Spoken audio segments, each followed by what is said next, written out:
I'm going to tell you how you can become a successful artist. But first, I got a little story for you. And you're going to have to sit through that first. And then at the end of the story, I'll tell you how. And it's all going to tie together. So, when I was younger, I wanted more than anything than to be on TV. I was born to some poor parents. My dad was a drummer.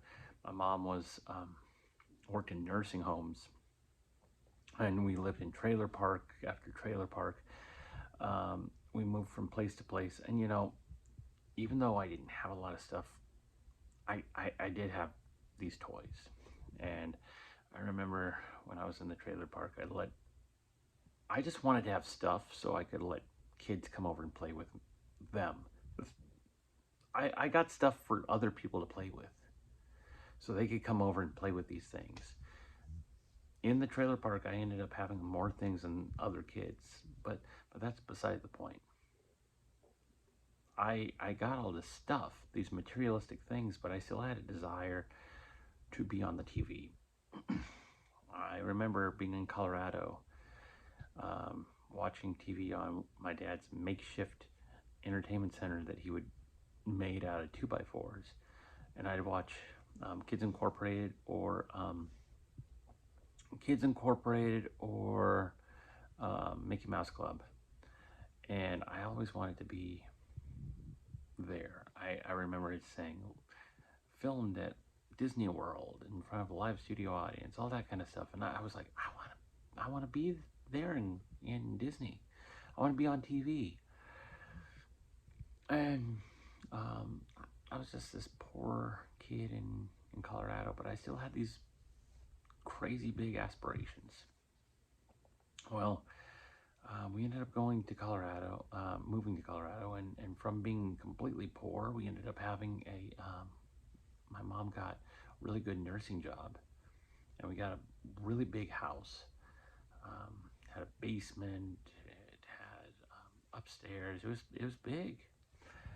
And I was going to go to the Art Institute of Colorado. And so I was going to go to the Art Institute, and but something happened. Went to sleep on the couch one day. I woke up and my dad said he was selling the house and we're moving to Florida. And so we moved to Florida, so I could go to Full Sail, because throughout my entire youth I had a lot of quirks, and my dad noticed them, and he thought that there was going to be no way whatsoever that I was going to be able to do a conventional kind of college. He thought there was he couldn't pinpoint it, but he knew there was something wrong with me. And so we went to, I went to film school. It was over so fast, 2001, and then 2002, I graduated. And what I wanted more than anything, like I had my short film picked for 16 millimeter film production. Then in 35 millimeter film production, I wanted to direct, because I want to learn all aspects of filmmaking. But in order to direct, you have to actually apply in school. You have to apply, and the teacher did not select me, so I didn't get the opportunity to direct anything. So after that was over, I went to I school was pretty much over.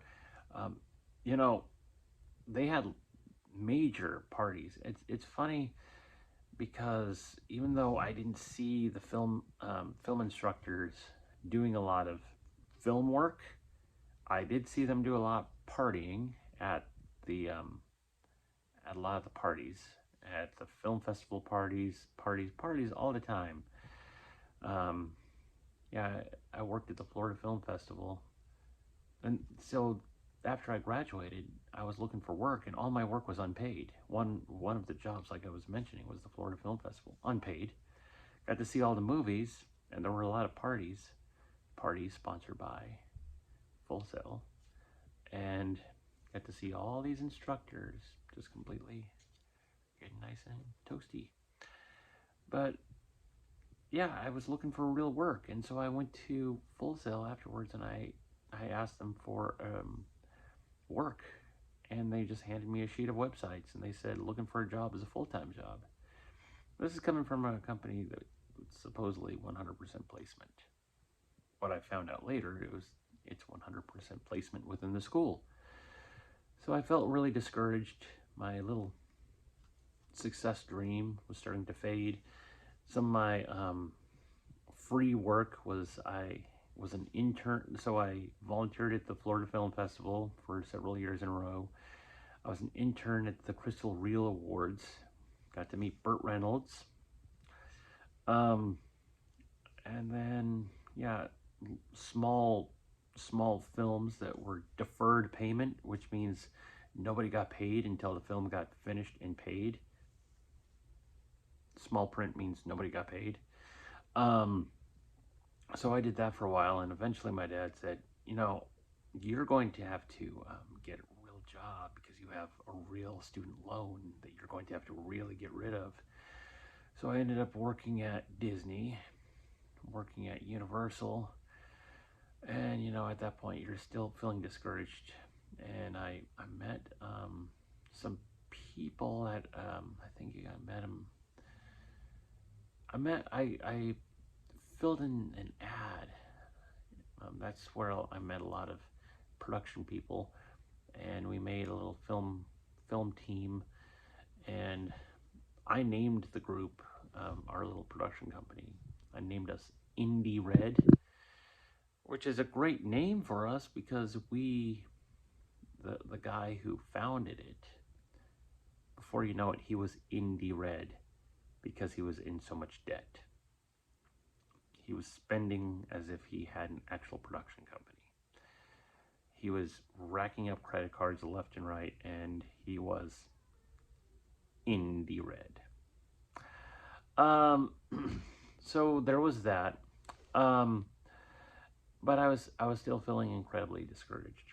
At this point, I was just a guy working at film school. My part of my dream had become a reality where I was in Florida, but the other part of my dream was not. And um, so because those quirks we mentioned earlier, I didn't ever go to a real college. I went to Full Sail, and I was still working at Disney, and I was like, you know what?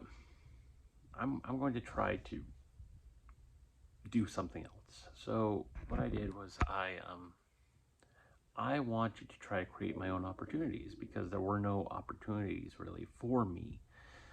Um, every major paying job that was entertainment related kept turning me down.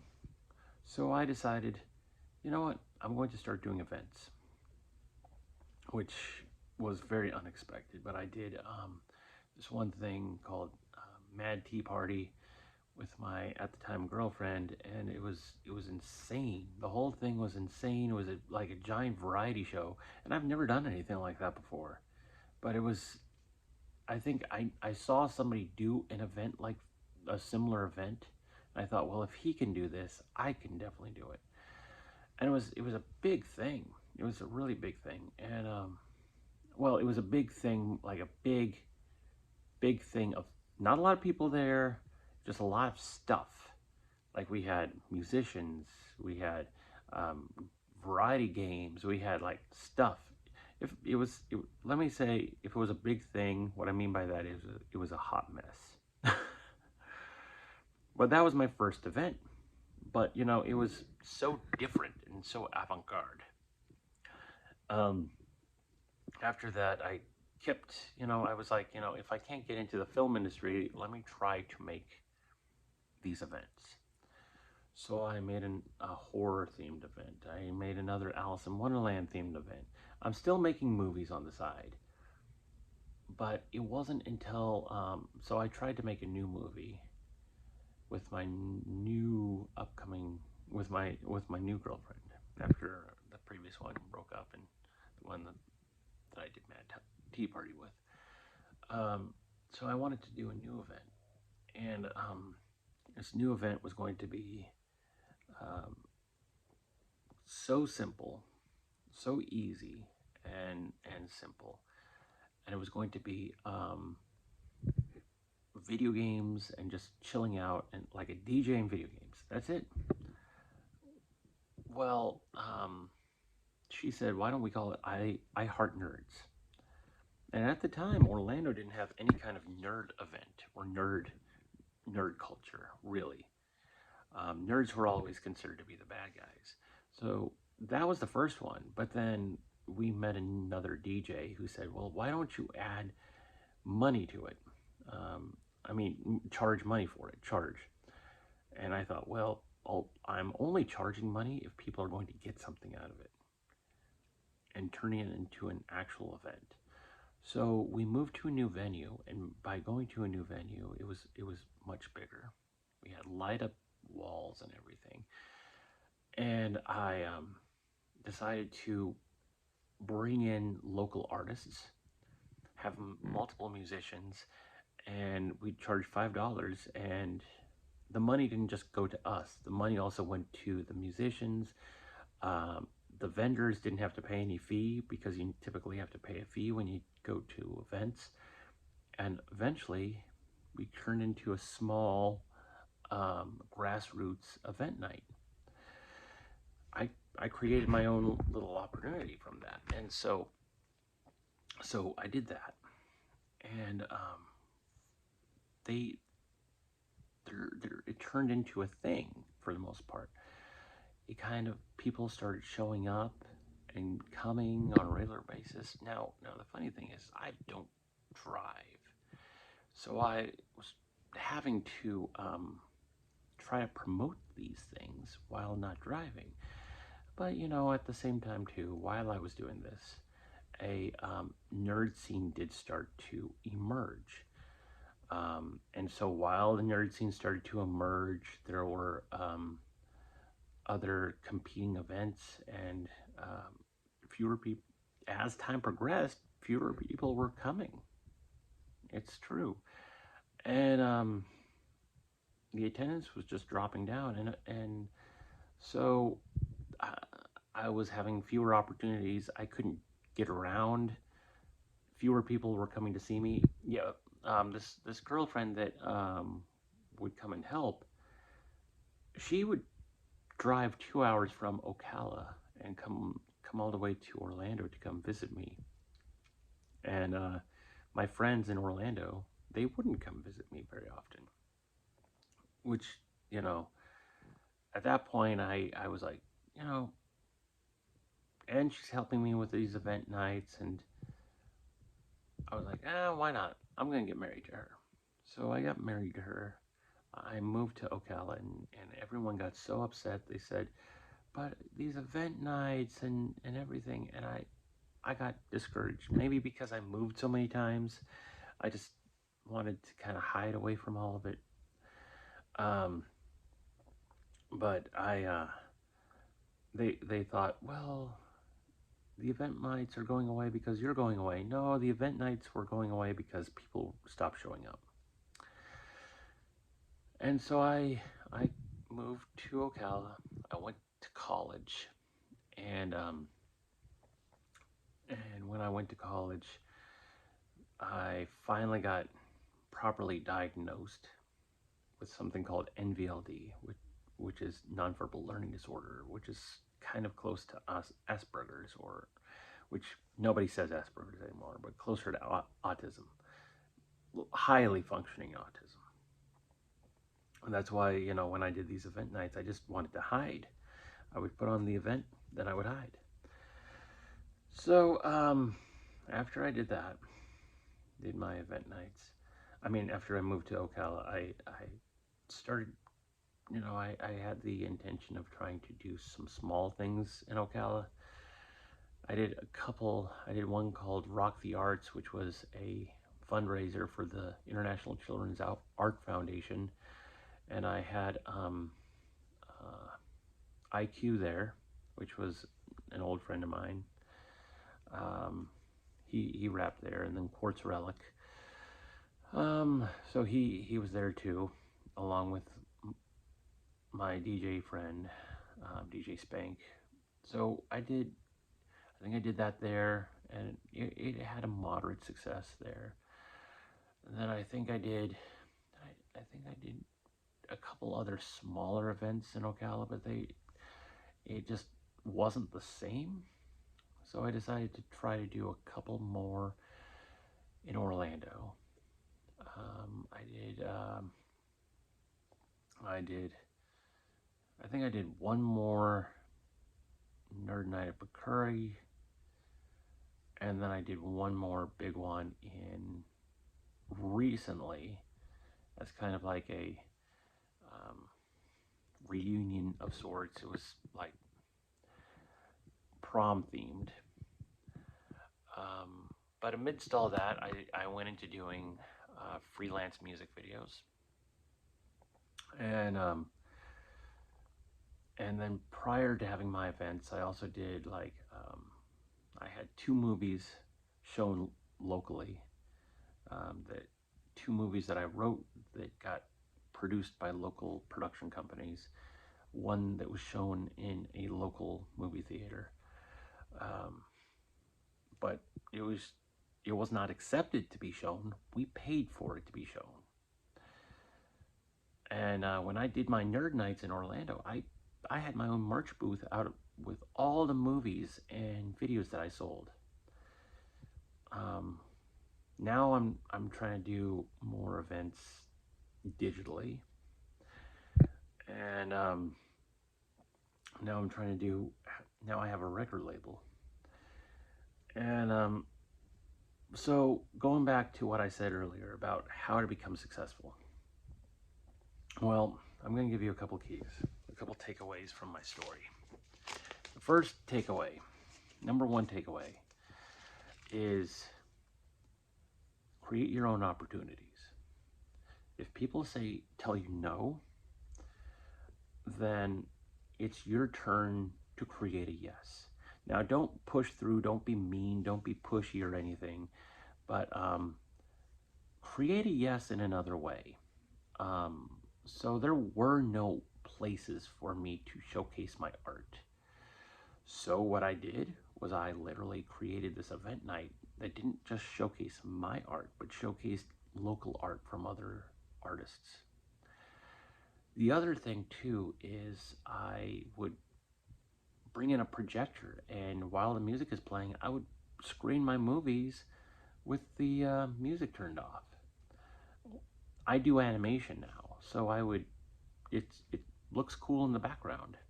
Um, Another key to being successful is, here's a hard one, but okay.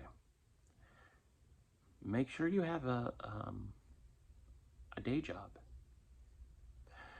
And I'm not trying to talk down, this isn't clickbaity or anything, but if you have a day job and you're not trying to do this strictly for the money, okay? If you're not doing this strictly for the money and you are just making the art just for art's sake and you're getting money on the side, this is the way I look at it. I do have a day job, so I can make things as crazy as I want. So I'm not relying entirely heavily on my art to make it or break it. I can focus my energy on my art when I can. And so if people get it, they get it. If they don't, they don't, because it's no loss. It's no loss for me. It's everything is just gain. And it's more, I think it's more liberating that way, because if you try to create something purely for the sake of profit, in my opinion, it loses meaning. So if you just try to make something, if you have that form of income, you're going to be successful. And you also, here's the third way to become successful. You have to redefine what success means to yourself. Success is either having a lot of money, or it means having the ability to express yourself in a variety of platforms. If you think of it that way, Success means being able to express yourself the way you want. Now, I have a video on demand platform. I have albums on Spotify and Apple Music. I have books out on Amazon and Barnes and Noble. I am able to express myself. I am successful. That is success, the ability to express yourself the way you want. Now, fame is different than success, but fame, you need to find out how you define that as well. Is fame having everyone in the world know your name? Or is fame the ability to put your stuff out and people will listen to it in another country? So, being able to define it appropriately for yourself and how to appropriately define success will make you successful. And then the last piece of advice is, so a lot of times I get depressed and I get down, but I forget that happiness does not exist. Creativity does not exist in the social media world. It doesn't. It's the complete opposite. It's going to make you sad, and it's going to make you depressed, and you're going to sit there trying to compare yourself to others. So rather than trying to go on there and look at what everyone else's accomplishments are, what you need to do is minimally spend your time on these social media platforms. Create things that are that resonate with you. And if they speak to you, then you know what? You are a human. You have a human experience. If they speak with you, they're going to speak with other humans. You don't need to sit there trying to compare yourself, because you know what? The best artists out there are unique and different individuals.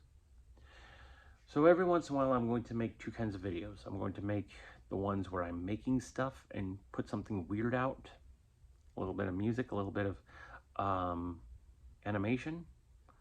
And then every once in a while, I'm going to sit down to chat with you and give you some advice, some pep talk, some us time.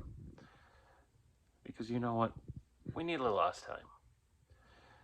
The whole reason for wearing this mask, not only am I separating myself from my personal life, because I think it's a good idea to do that as an artist, but secondly, I kind of think of myself as a creative superhero, an imagination activist. Yes, if you can take one thing out of my whole story, I hope you take away the fact that you shouldn't feel discouraged, because just because someone else doesn't understand you doesn't mean you won't find those who do. You're an incredible person. Don't give